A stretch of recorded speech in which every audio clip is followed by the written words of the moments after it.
So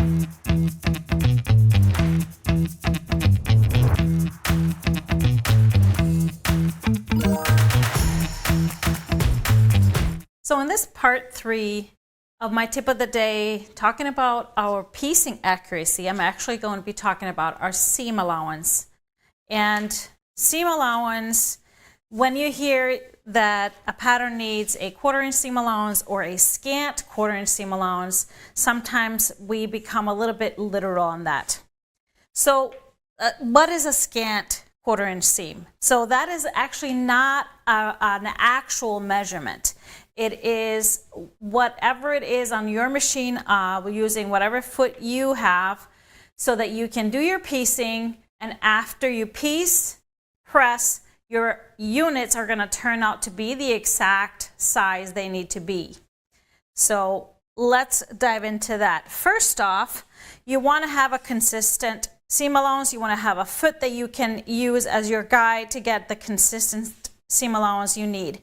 So there are a lot of 1/4 inch feet out there.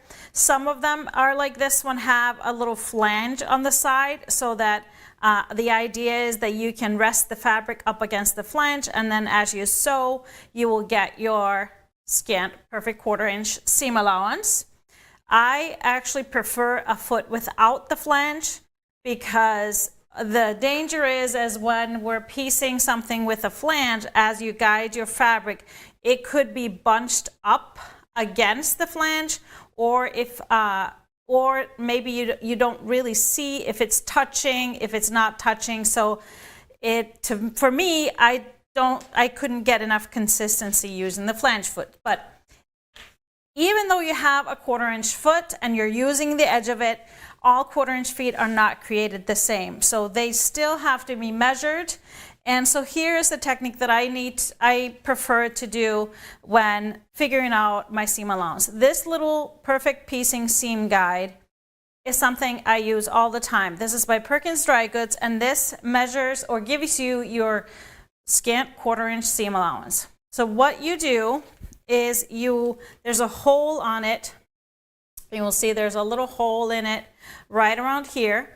And so you will take this to whatever machine you're using, you put that needle through the hole, and then whatever foot you're using, you have that foot on the machine, you lower that foot. And this is where your fabric should be guided up against. So if this edge is right up, like even with your foot, you know that you have a great foot to use, and you know that is going to be a great 1/4 inch seam allowance. Now, if you don't have a 1/4 inch foot, some machines, older machines, you don't have that. There are all kinds of guides you can use to put next to or onto the foot, the bed of your machine to guide the fabric.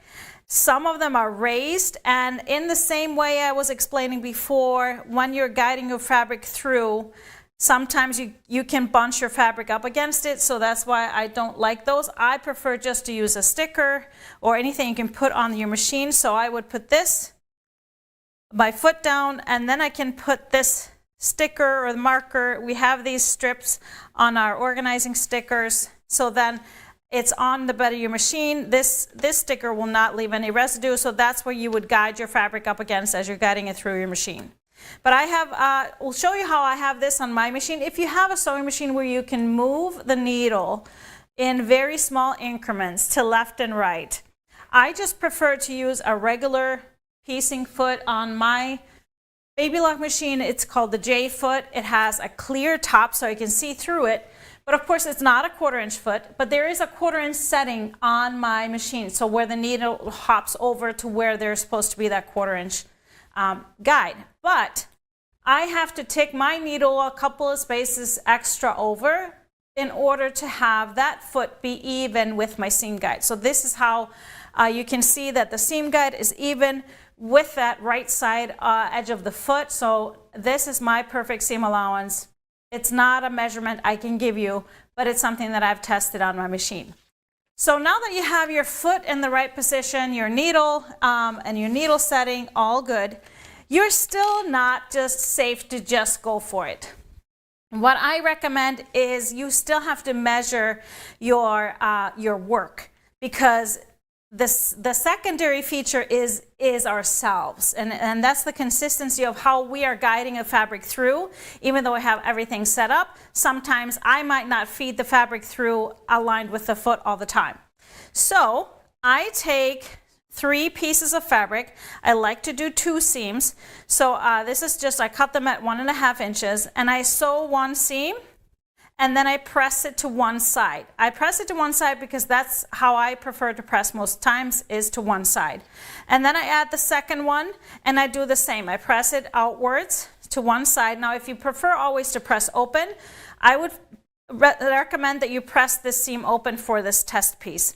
So now it has been pressed, and this is the whole idea of that scant 1/4 inch seam. Now that this center piece has been sewn in, the idea is it was 1.5 cut.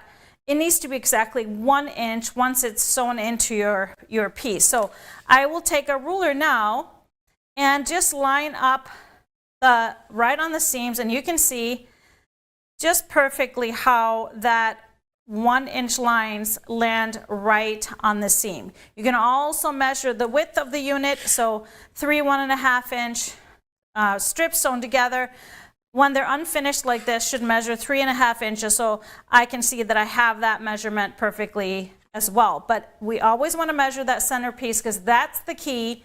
That's why you need a scant 1/4 inch to make room for that seam falling over, so that your finished piece will be a perfect measurement here in the middle.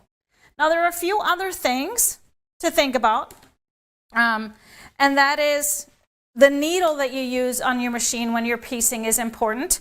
For piecing, a Microtex needle or a sharp is recommended for regular quilting cottons. I like to use the 80-12 size. You can go a little bit smaller than that with a 75.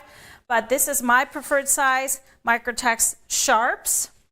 And then also what comes into play is your thread. So you want your thread to be fine enough for piecing and yet strong enough to hold that. I prefer a 50 weight cotton thread. This is Orifil, but there are many brands out there. Some people like an even thinner thread.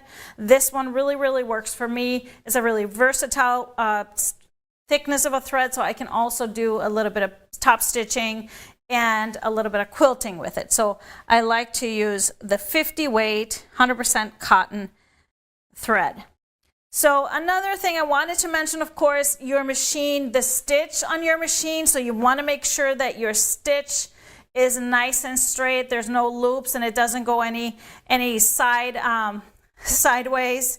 But most machines, we know that we need that perfect straight stitch.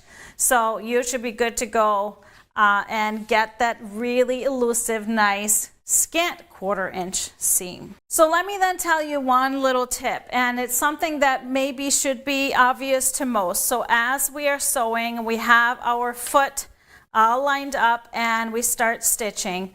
So one biggest tip that I can give you, that I try to give in all my classes, most people know this, is when you're sewing and you're aligning your fabric up with your foot, make sure you always look at the front of the foot and not at the needle.